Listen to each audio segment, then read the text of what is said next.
There are moments in history when silence weighs more than truth. Moments when unanswered questions stretch the edges of reality until they almost tear. That is where the story of Juan José Benítez begins, not with bestseller lists or televised debates, but with a young reporter in Franco's Spain who sensed that the official version of reality was merely an edited fragment.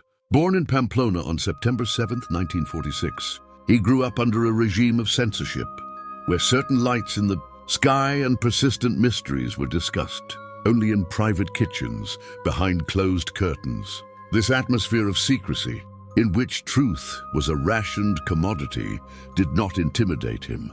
It forged in Benítez a relentless drive to uncover what was hidden, shaping his career as a mystery investigator. Rather than a traditional journalist, he studied journalism at the University of Navarra, and once he entered the regional press, working for La Verdad de Murcia and Heraldo de Aragon, his audacity immediately set him apart. He treated impossible stories, like UFO sightings, with the same investigative rigor reserved for politics or war. While others covered elections, he requested access to Spanish Air Force archives, pushing for reports, diagrams, and pilot testimonies that officials preferred to keep buried. He waited near runways, military bases, and remote highways to interview witnesses who had seen what no official communique would describe. His insistence on technical detail, coordinates, flight patterns, timing, transformed fragmented testimonies into structured evidence. From 1972 onward, he specialized in what would become the axis of his life: the investigation of the UFO phenomenon. A defining moment occurred in 1975 in the Chilca Desert of Peru, when Benítez reported participating in a programmed contact with non-terrestrial beings. This encounter led to his first book, Ovnis Eseos a la Humanidad, which he described not as fiction but as a warning about humanity's illusion of cosmic solitude. His work began blending field investigation with philosophical and religious reflection. He saw ufology not as a fringe interest, but as a fundamental inquiry into human identity and our place in the universe. His collection of testimonies, accumulated across hundreds of thousands of kilometers, confronted scientific institutions with evidence they rarely dared to examine. This combination of rigorous data gathering and bold, global-scale conclusions transformed him into one of the world's most widely read and controversial Hispanic investigators. His early work established his central principle: today's impossible is simply tomorrow's uncatalogued truth. The rigor that defined the first phase of Benítez's career soon merged with even bolder hypotheses. His investigations were no longer limited to unexplained objects. They began to challenge the origin of civilization's founding narratives.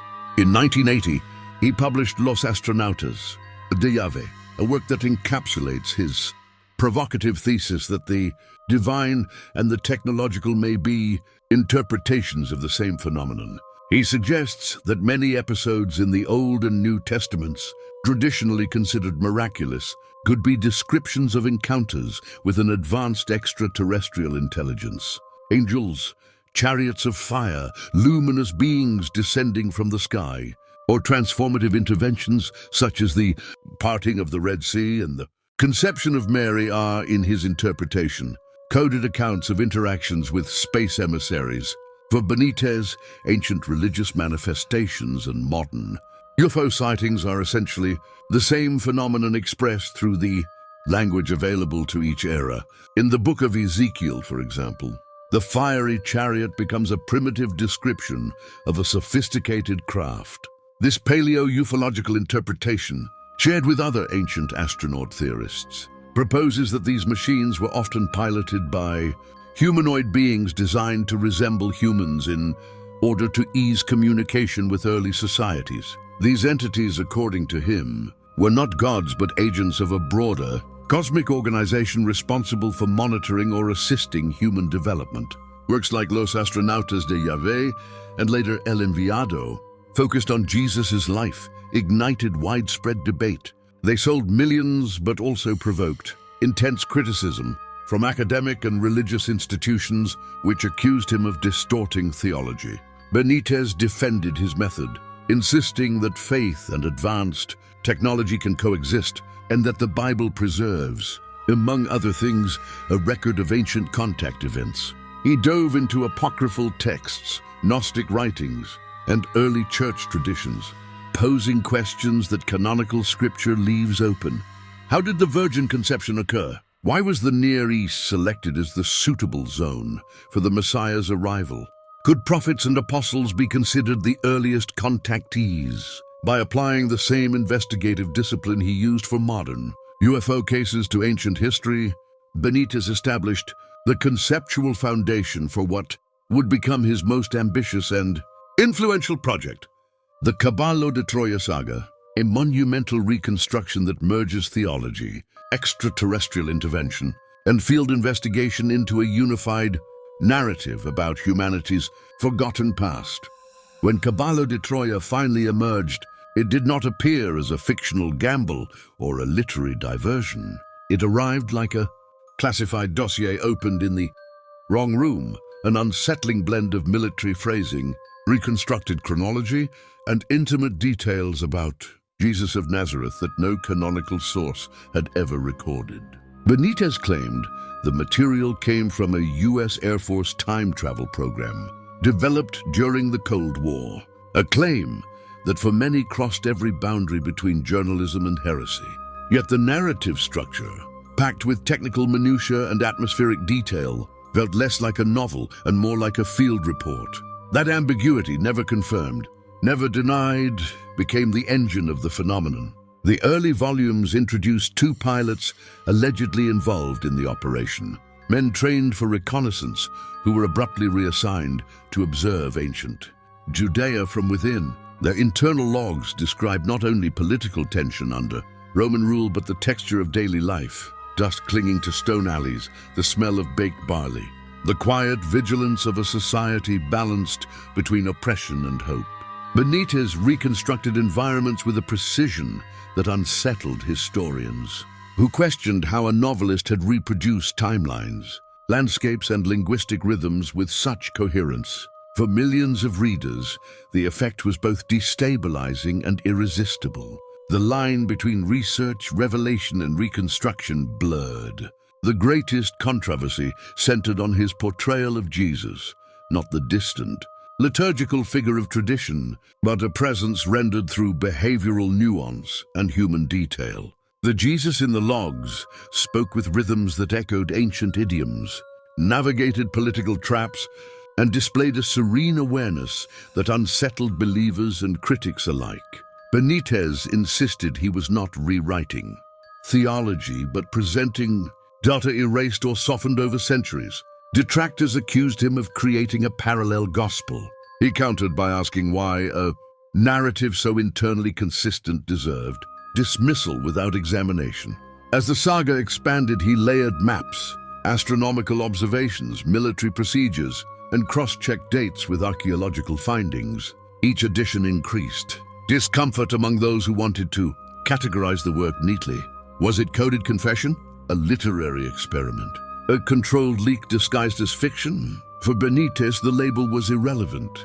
What mattered was the thread connecting decades of field research to a broader hypothesis, that humanity's past may have been monitored, shaped, or subtly corrected by an intelligence operating beyond terrestrial institutions. The saga resonated not because it solved anything, but because it reopened questions official narratives had long buried.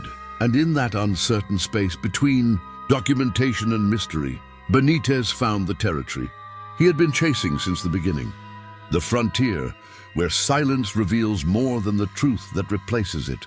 After years of reconstruction, Benítez dared to arrange the data into a single model. What emerged was not a timeline, but a pulse, an immense recurring oscillation, mathematical and increasingly compressed. If the pattern held, the next intersection was not centuries away. It was approaching within a human lifetime. Classified military simulations described scenarios closer to metaphysics than warfare, global navigational failures, Satellites reporting contradictory gravitational readings, clocks desynchronizing for fractions of a second. Analysts called it a planetary discontinuity. To ordinary people, it would feel like reality slipping sideways. Modern reports echoed these signs. Mountain villagers heard thunder from clear skies. Airline crews saw flashes above cloudless altitudes. People experienced time displacement or hearing footsteps before the person arrived, or seeing reflections before the object appeared. One pilot described a shadow with no source gliding across his cockpit.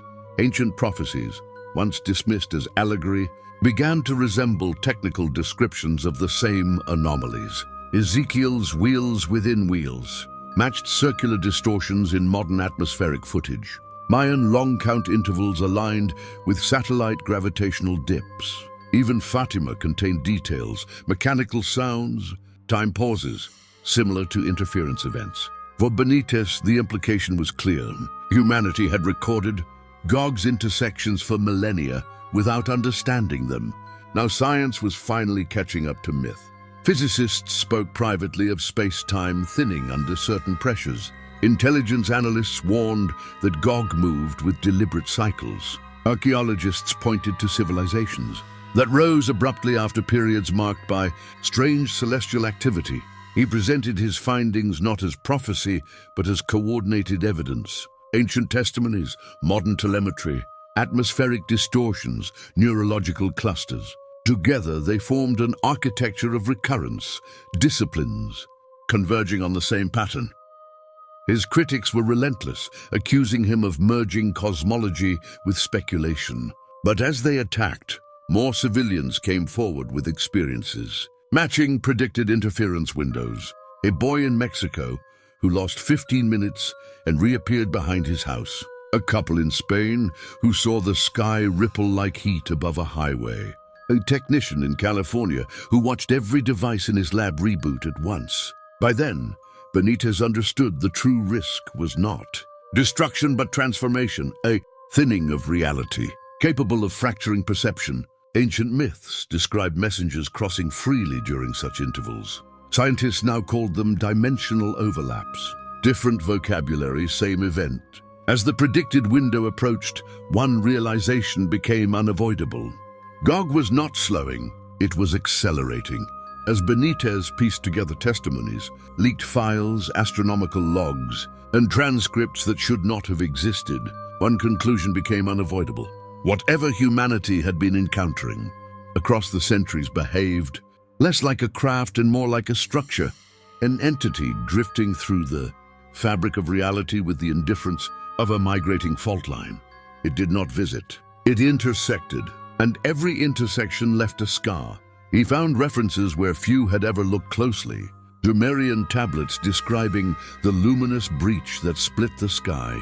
Egyptian star maps marking nights when the arcs bent, medieval chronicles noting sudden silences that came before the cold star without path. Historians dismiss these as metaphors. Benítez saw descriptions of the same geometric anomaly, something that shifted, not by crossing distance, but by sliding through layers. Modern echoes were even more disturbing. In South America, miners reported simultaneous equipment failure during a pressure drop, followed by a soundless flash. In Eastern Europe, astronomers recorded distortions where constellations appeared misaligned for exactly 6 seconds. A French military radar tracked a target moving faster than atmospheric drag allowed, then reappearing behind its initial position as if time had folded. As he widened the search, the reports became stranger. Biologists described animals freezing seconds before interference events. Neurologists documented clusters of patients sharing the same dream involving a towering dark arc behind thin clouds. Radiation sensors spiked without sources. Magnetometers twitched like needles, brushing against an invisible passing mass. Scientists who contacted him anonymously spoke of micro-thinnings, regions where reality stretched thin like overworked fabric, activated when a larger structure brushed near Earth. When Benítez compared their coordinates with ancient accounts, the match was too precise to ignore. The same zones where prophets reported ascending chariots were now sites of gravitational dips. Witnesses described recurring symptoms, silence dropping as if sound were cut, pressure shifting, a faint metallic taste, memory stuttering for a heartbeat. Radios crackled with patterns resembling coded pulses. Birds took flight in synchronized bursts. Time behaved like a damaged reel, skipping, stretching, jolting back into alignment. Through centuries of myth and decades of science, the picture sharpened. Gog was not a visitor but a dimensional presence, a migrating anomaly whose behavior followed long cycles. And the deepest alarm came when he plotted all the intervals: Babylonian, Mayan, medieval, Cold War, modern, astronomical. The cycles were shrinking. Whatever Gog was, it wasn't passing by. It was returning faster. The final stage of Benítez's investigation forced him into a territory he had long avoided, the possibility that Gog was not an isolated anomaly but a system, an architecture, moving through dimensions according to rules older than the solar system. It did not act like a machine or a conscious presence, but like a cosmic mechanism whose intent was embedded in structure, the way storms or gravity reveal purpose without thought. He noticed a recurring pattern: major interference events across history often aligned with abrupt human transitions, technological leaps, cultural collapses, shifts in collective behavior. Ancient Chinese astronomers wrote about heavenly fractures before dynastic change. Sumerian tablets described the great passer at the dawn of agriculture.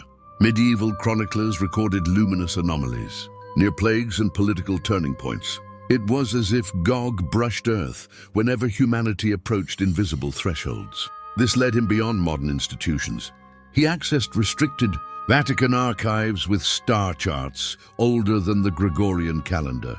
In remote monasteries, monks showed him centuries of notes on sky distortions. Retired Soviet scientists revealed a notebook from 1962 describing a pause in atmospheric continuity before the burning arc. In Peru, he examined a stone carving depicting a tall, curved shadow descending through layered clouds, matching silhouettes captured in recent interference footage. When he plotted these accounts together, a geometric pattern surfaced, an immense arc cutting diagonally across the solar system, as if something colossal slid past our dimension on a trajectory unrelated to gravity. Projected forward, the arc intersected Earth's future orbital position with disturbing precision. Secretive sources eventually confirmed what he feared. Some intelligence groups believed Gog was not approaching us. Earth was drifting into Gog's corridor. Long-term orbital drift and the solar system's motion through the galaxy were bringing humanity into a region where dimensional boundaries thinned. In that thinning, intersections became inevitable. Gog wasn't moving toward humanity. It was fixed in cosmic terms. We were the ones entering its field. The implications were profound. If Earth crossed that thinning again, humanity could experience distortions earlier civilizations, interpreted as divine encounters, time slips, sensory fractures, perceptual splitting. Each culture might witness the same event, but describe it through its own symbols: angels, wheels, flames, luminous craft, never realizing they were reporting the same phenomenon through different lenses. Benítez understood then why institutions resisted his work, not because it contradicted doctrine, but because it threatened the foundation of human certainty. If Gog was real, not myth or machine, but a structural phenomenon woven into the universe, then humanity's understanding of origin and isolation was incomplete.